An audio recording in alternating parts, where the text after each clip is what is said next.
자, 안녕하세요. 오늘은 큰 7번째 단원이 되겠습니다. 서민문화의 정교와 영향에 대해서 한번 살펴보겠습니다.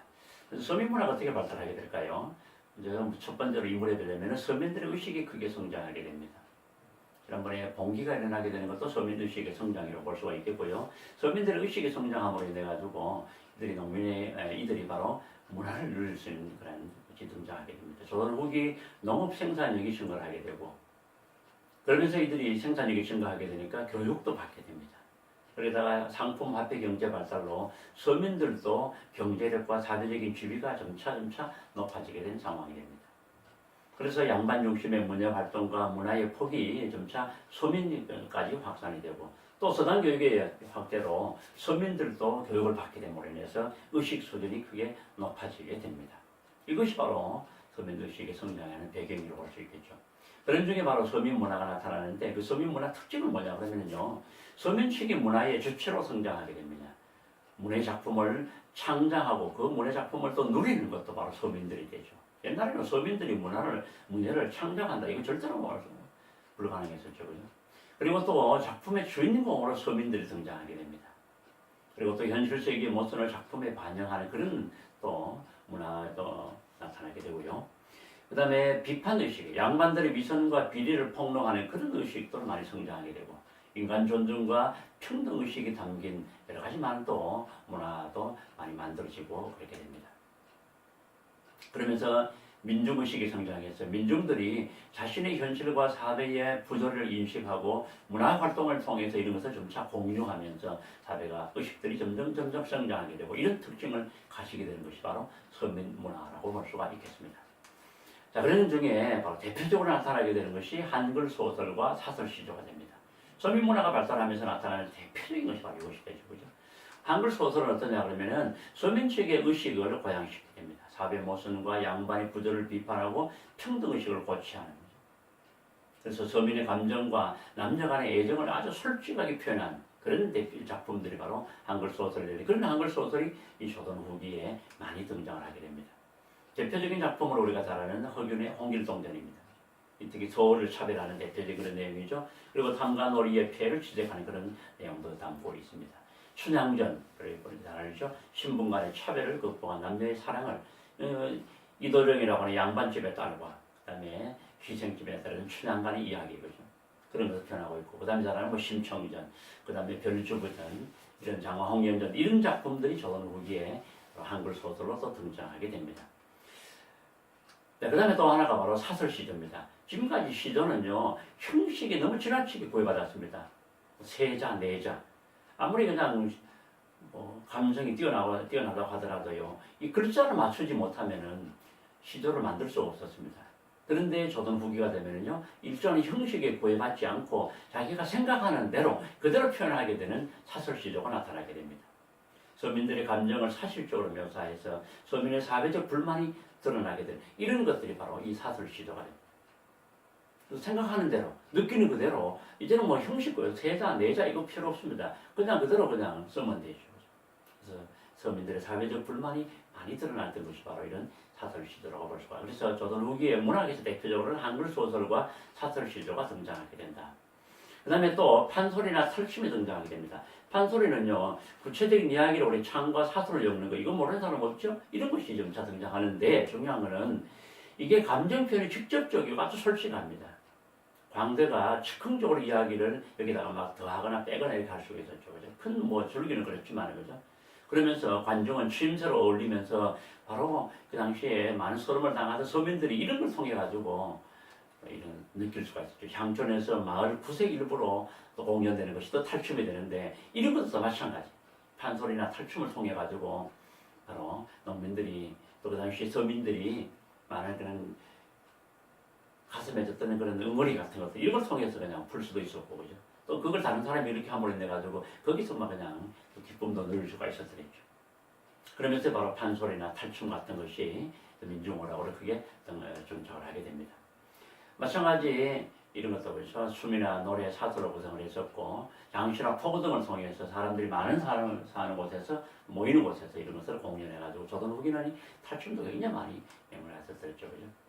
자, 이러한 것들이 등장하게 되는 건데 판소리나 탈춤이 등장해서 서민들의 의식 성장에 큰 기여를 하게 됩니다. 특히 이번에 되면은요 중인들이 이 판소리나 탈춤의 장을 마련해 주기도 합니다. 그러면서 사회가 양반들의 좀 의식 수준을 깨기도 하고 그죠? 그래서 서민들의 의식을 크게 성장시키는데 크게 기여를 했던 것이 바로 이런 것이 되겠습니다. 자, 그 다음에 두 번째 단어는 예술입니다. 이번에는 문화, 전체 큰 문화, 문학 쪽이었는데 이번에는 예술에서 봅니다. 첫 번째로 바로 한문학과 그림이 등장하게 됩니다.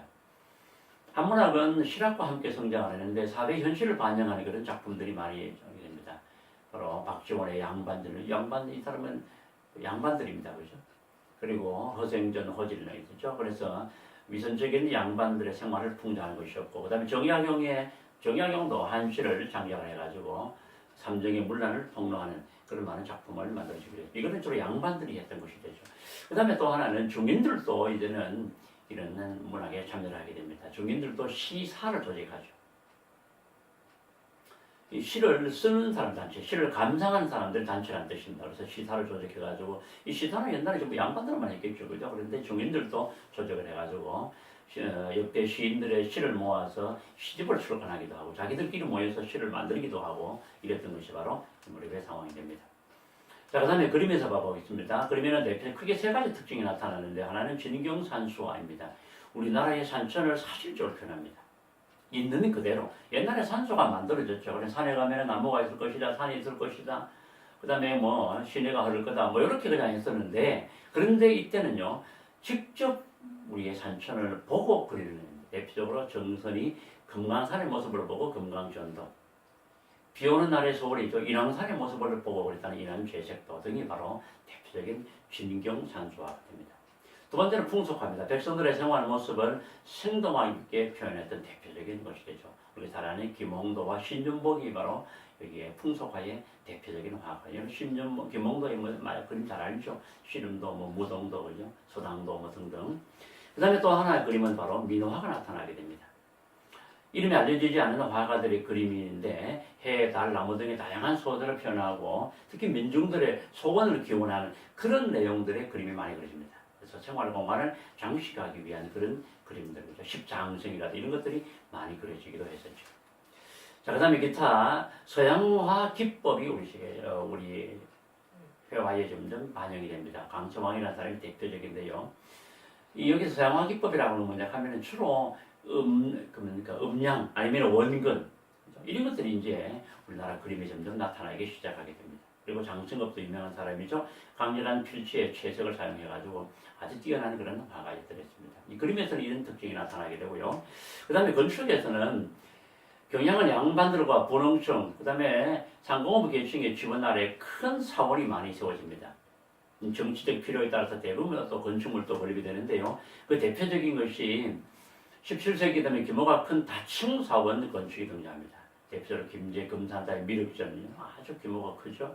법주 사이에 팔상전 5층 건물입니다. 이런 것들이 대표적으로 만들어지게 되고, 그 다음에 18세기 되면 이런 또 많은 것들. 그리고 그 중에 대표적으로 18세기 되면 바로 우리가 잘 아는 정조 때의 수원의 화성이 축조가 되죠. 여기 바로 법주 사이에는 팔상전이라는 건물입니다. 그렇죠? 이런 것들이 조선후기에 많이 만들어지게 됩니다. 건축에서요. 자, 그 다음에 이번에는 글씨나 공예 음악에서 봐보겠습니다. 서예에서는 중국의 서법을 모방하는 것에 벗어나가지고 우리의 정서를 반영하는 우리나라 글자체가 등장합니다. 그 대표적인 사례가 바로 추사 김정희입니다.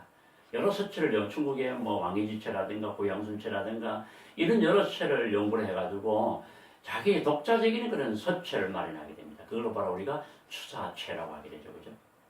그러니까 서예가 이렇게 발달을 했었고, 그 다음에 자기공예도 발달합니다. 단순한 형태의 백자뿐만 아니라 조선 후기가 되면은 여기에다가 흰 바탕에 푸른 색깔로 그림을 그린 청화백자가 등장하게 됩니다. 이 청화백자는 지금 우리 전국의 모든 박물관에 가면은 굉장히 여러 점이 전시가 되어 있죠. 그죠? 이 청화백자. 흰 바탕에 푸른 색깔의 그림을 나타내고 있는. 그 다음에 또 서민들은 주로 옹기, 항아리, 우리 장독대라든가 김치무한 그런 것들이 바로 많이 만들어지게 됐었죠. 그리고 음악도 만들어져가지고 향유하는 사람에 따라서 성격이 다른 음악이 다양하게 나타나서 발전하게 됩니다. 가곡도 나타나고요. 양반층에서는 시조, 그 다음에 서민성에 드는 민요 이런 것들이 유행을 하면서 점차 불시나 공예 음악들이 조선 후기에 또 서민들의 하나의 예술로 크게 발달하게 됩니다. 대표적으로 청화백자 이런 사진, 그죠? 흰 바탕에 푸른 색깔을 나타내고 있는 그런 대표적인 것이 되겠습니다. 자, 오늘 여기까지 하겠습니다.